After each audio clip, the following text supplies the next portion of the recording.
Welcome, this is Najma Minhas with Global Village Space. Agriculture contributes less than 20% to Pakistan's GDP, but more than 40% to its labour force. Food security is an important part of national security, and Fauji Fertilizer Company is a major player in the agriculture sector. I'm joined today by General Tariq Khan, who is the CEO and MD of Fauji Fertilizer Company. General Tariq, thank you so much for joining me today. You're welcome.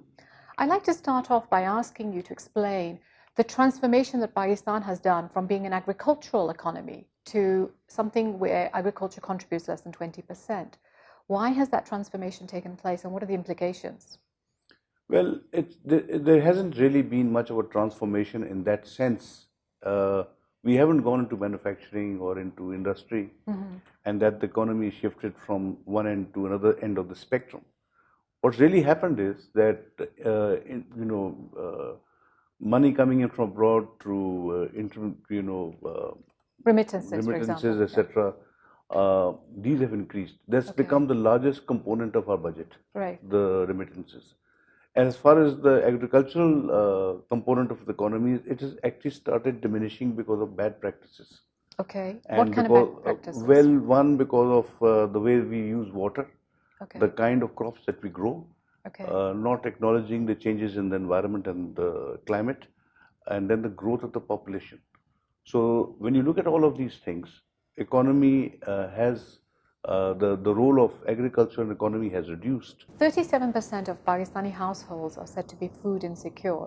What kind of challenges does this throw up for the agricultural sector? Well, the food insecure is because of the agricultural sector, and agriculture has diminished considerably since the past. The kind of practices that we apply to the business of agriculture is very bad.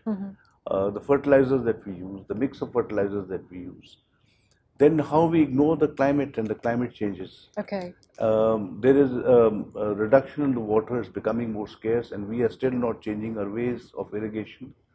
We do flood irrigation. Okay. We don't believe in using I think drip irrigation. Drip irrigation or capillary irrigation, which is the new system that it could be used. We don't do that. Secondly, there is no real control mechanism or a regulating mechanism which looks at the country as a whole and then controls agriculture. So agriculture is on its own, and everybody and every farmer is left to his own devices.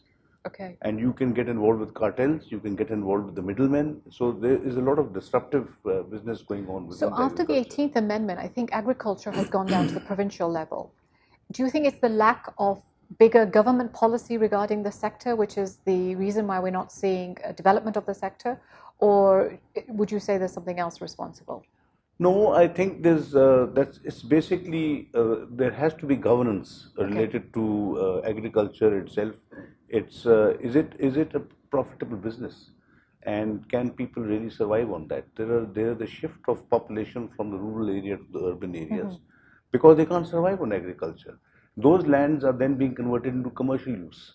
Okay. So it's a kind of diminishing activity. And this needs to be looked at very carefully by the government, because here we need to define what is a cash crop, what is a food crop, what's good for the people, what's healthy for the people, what should be there for the people to consume, what is there for the people to sell, and then what are the right prices, and who's going to really look after the farmers. There is no crop insurance, there is no proper pesticide control, there is an emergency when the locusts come. In this day and age, it's a pity. Is this the reason why, for example, on the Indian Punjab side, we have a much higher yield per acre? The fact that we're not doing capital investment here, we're not doing proper government policy on the issues.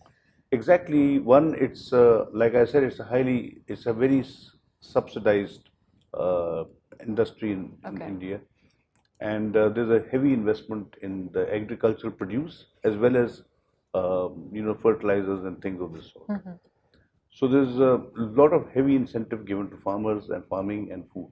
Okay. But that's not done here. So nothing of that sort is visible. So on CPEC, I'd like to ask you that we talk about CPEC in every field of Pakistan, whether it's infrastructure, whether it's the power plants, whether it's agriculture now that we're talking about. And a lot of people are talking about the dangers of Pakistan and China being so involved in every part of Pakistani economy. What are your thoughts on that? Well, there are some fallouts which could be negative, and one needs to be careful. But taking safeguards, I suppose one can move ahead. But what's much more important to understand is that CPEC is not as much a Pakistani need as much as the Chinese need. Look, the Chinese have built the BRI. The BRI connects Africa and it connects through the oceans, Asia and then Europe. And we're talking about 30% of the world's population. A collection of a country which has now got a GDP of over 17% of the world, putting together a consortium of countries which will have something like about 29% of the GDP. And they require connectivity. And the connectivity has to be through sea. Now, the only route that the Chinese have today, only for the Chinese trade, is the Malacca Strait. And the Malacca Strait takes $5 trillion worth of trade annually, 80% of the world volume, 70% of the world value, 1/3 of the world shipping. And it's being threatened. So the South China Sea has Taiwan, it has Vietnam, it is the US-led consortium of countries hostile to the Chinese routes. The route from Gwadar to Kashgar is 1,700 kilometers. And the distance from Kashgar to the Chinese ports is twice as much. So they save 24 days circumventing the Malacca Straits. So I think it's a Chinese need as much. So when Pakistan talks about safeguards and controls and regulations for CPEC, they should keep this in mind. It's not just a game changer for us. So it's a game changer for China also. Yes. So under CPEC 2, I remember reading somewhere that recently that the Chinese ambassador who said that under CPEC 2, China will be helping Pakistan increase its productivity. What kind of projects does it have in mind? Well, this is something we in FFC are directly involved in, and we put up an organization called FACE. And FACE is it's a food and agricultural center of excellence. We've done a pilot project, and we think it's been a very big success. And we put together some farmers, and we've gone down that road, but we can discuss that later. Right now, the question that you really asked about the Chinese, it's not just the Chinese. There's a Chinese interest. And there's a Middle East, element also that's interested, and everyone is looking at it from a food security point of view. For themselves or developing Pakistan? They say it's food security, but look at the way they want to do it. They want to do it through taking those lands which are vacant here in the country, leasing them out, and then regulating and controlling agriculture on those by using labor that is hired. To my mind, that's a no-go. It's labor, labor that's hired is not going to work on agriculture. This is not going to be very helpful. Controlling and regulating agriculture in this way means it will be focused on exports from Pakistan, and it's not going to really help food security here. We are giving it a name, corporate farming, where corporate farming can be done by many ways. We have 39-40% of our population already involved in agriculture. All we've got to do is put them together, lump them together into clusters, and then have the same effect that you want from one large size plot. So what does that mean? That means in case whether it's the Chinese or whether it is us or whether it's a combination of us doing it, we need to do seeds, how to give the right kind of seeds, pesticides, control the water, irrigation, do some environmental control, bring in artificial intelligence, drones. So who's going to do all this? Are you expecting the government to do this, or will this be private sector led? Well, it should be private sector led, but encouraged by the government. There should be some regulation done by the government. Some KPIs put down as to what is expected, what's to be grown where, and then there's some outputs from this. Where is it going to be marketed? How will it be sold? How will it be transported? Where is the warehousing? So all this gets involved, but it doesn't end here. When you look at the whole thing, we're talking about really emancipation of women in the farms, giving them a soft loan, which we already, what I'm telling you is what we've done. So you're doing this as for FFC or under FACE? No, we're doing it for the country. Okay. But the organization that we put up is FACE. FACE, yeah. And we hope to replicate this all over the country. We also want to now get on to the CPEC. Where is it happening right now? Right now it's happening in central Punjab and Okay. Khan and those areas. And we've got a cluster of 500 farms. Okay. And we'll show the crops. And farmers are working for you? Yes, naturally. It's their own farms. We Okay. don't have to do anything. Okay. We just have to help the farmers get their things together. And we've got some very promising results. Very good cotton results. Okay. Very good food crop results. So, what kind of, is FACE also helping them do some training and development or giving them capital investment? Or exactly what is FACE doing? what FACE does is it gives the inputs like I told you. Okay. That is, helps them in the right kind of fertilizer application, the balanced fertilizer application that has to be done, pesticides and how it's done. Let me explain the pesticides. We do broadcasting of pesticides, and the pesticide quality that we use is very doubtful. It's a dubious kind of a thing. Okay. So we brought in Syngenta and those who are, certified. Monsanto. Not Monsanto. That's seeds. Okay. We don't want to do genetic seeds unless we make the genetic seed ourselves. Okay. And it's not going to be from some foreign country. Okay. So now the pesticides, what happens is the drone takes off, and we've got a video on this, and we can give that to you if you want to take it along with you. And the small drone goes up and checks out the data of the entire farm, and it tells you where the pests are and where the pesticide has to be applied. So it's not broadcasted. It's a very specific thing, and it's followed by another drone that's linked up, and it's automatically, it flies and it goes and does whatever it has to do related to fertilizer, pesticides, and things of this sort. So it's very efficient. Okay. It saves you a lot of money. You don't have to throw pesticides everywhere. Okay. And it also checks out what kind of water is there under the soil and fertilizes it accordingly, so that this balance is there. So this is happening under those projects where FACE is working. Yes, what we're doing. Okay. So what do we do now? The inputs are the fertilizers, the seeds, the pesticides, the climate control, the water management, and then the high-end technology that we brought in already from China. Okay. What is on the outputs?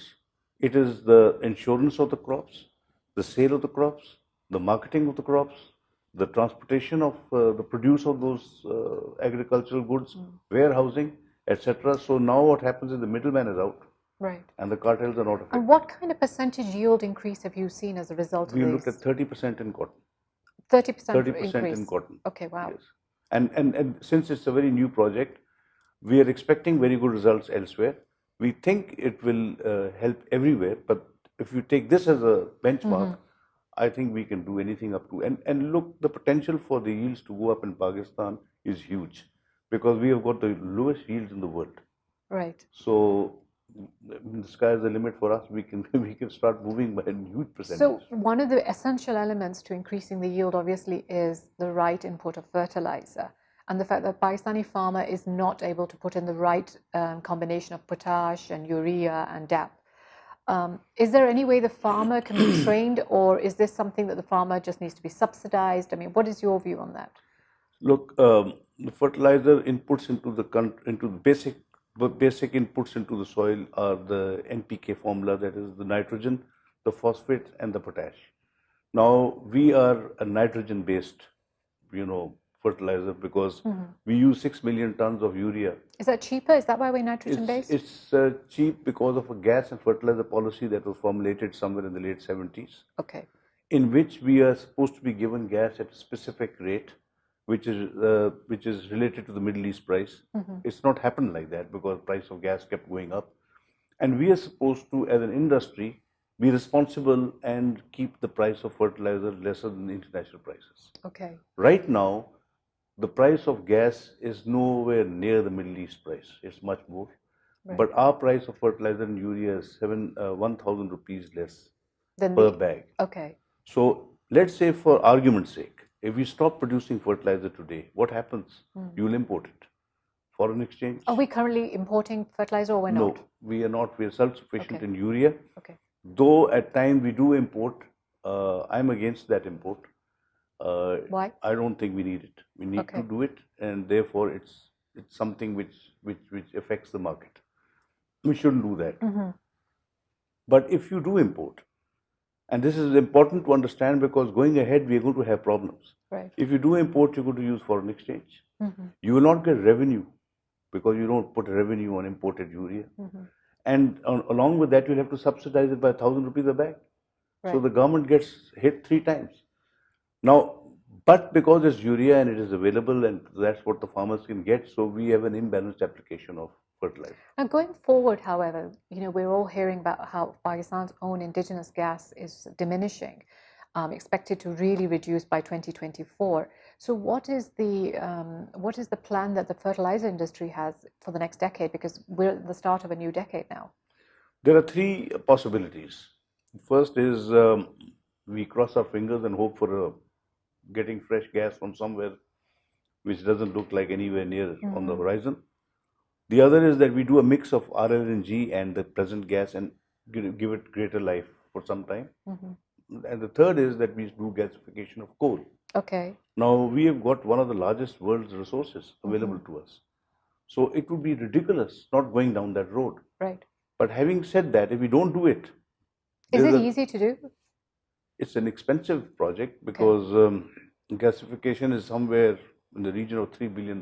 But is it still cheaper than if we started importing urea and fertilizer? No. We will still be able to produce lesser than international prices. We'll still be able to produce cheaper urea out here if we were to follow this road. If we don't do it, then we'll have to import urea as a whole. And I just told you the disadvantage. Right. So this is where we are. We are already done the studies for the gasification. We're talking to the government degree. And there is a reluctance to tie it up with food security. And keep it more on the industrial level, the gasification, but I think we'll When you say there's a reluctance to tie it with the food security, what do you mean? I don't see enough people understanding the implications of what's going to happen in the future and how the price of food will go up. And when you're looking at 2030, you're looking at a population of 240 million people. Right. And there's just not going to be enough food, and what's available is going to be very expensive. People need to now start looking at that. There should be some concern and there should be some steps taken to try and mitigate that. So you've talked about the challenges that the fertilizer industry is going to face going forward in this next 1 decade. What do you see as your opportunities? For the fertilizer itself, well, gasification is what at least we are moving along onto. There are alternatives also to farming. There's vertical farming and there's other nutrients that one can do. We are trying to convince the government that we need to bring in DAP. We are already producing, we're the only ones who produce 800,000 tons of DAP. Right. We want to bring in 1 million tons. We have got the investor ready, we've got everything ready. We just need a certificate from the government that they are willing to provide us gas. If they're willing to give us gas at a proper price, we'll be able to give the people about 1 million tons more of DAP, and which will bring the price down to that of urea. So we'll balance out fertilizer in Pakistan. So Fauji Fertilizer Company itself is owned by, has a share, controlling share by Fauji Foundation, which was started in the 1950s. Can you tell us a little bit about the history of Fauji Foundation? How did it come into being? Look, Fauji Foundation was started up with seed money given by the British. The British? The British, which was war reparations for the Second World War, in which the people from the subcontinent fought for the British Army. So they divided it up between the Indians and us, because in the 50s we were already 2 countries, and the Indians got their share and we got our share. Okay. The Indians distributed that money amongst the families that existed at that time, you know, who had, or whoever had remained of those people, soldiers. We put that money together and we put up a foundation for the welfare of the troops. And then we had a corporate face to it. So this is the corporate face. So Fauji Fertilizer is one of the corporate faces? One of the corporate faces. Okay. Now, being the corporate face, we are run according to the SECP rules, and we are governed by the stock exchange. So we have been certified as the most transparent company in the region as well as in the country. So I wanted to ask you about that, because military corporates are criticized by especially international organizations and others as costing the economy, being subsidized by the economy, not as competitive. What are your thoughts on that? Well, first of all, we paid the government 42 billion, highest amount of tax ever last year. So I don't see, and that's only FFC. So I don't see how anybody can say that, but it's obviously misinformation or they're not informed. We have international external auditors. Our reinsurance is done by Allianz, which is abroad. So they're very careful who they insure. And we compete on the stock exchange, and anybody can buy our shares. So we are a very transparent company, and we've been awarded by the IFA, International Fertilizer Association, for the best practices in the fertilizer industry. Right. So if we are competing on a fair basis. There's no officer from the armed forces who's getting paid while serving. There is an odd one like myself who's retired and who's serving maybe at the MD level. Right. But the majority of the people are professionals who are working as engineers and in the finance department and things of this sort. Gentlemen, thank you so much for your time. You're most welcome.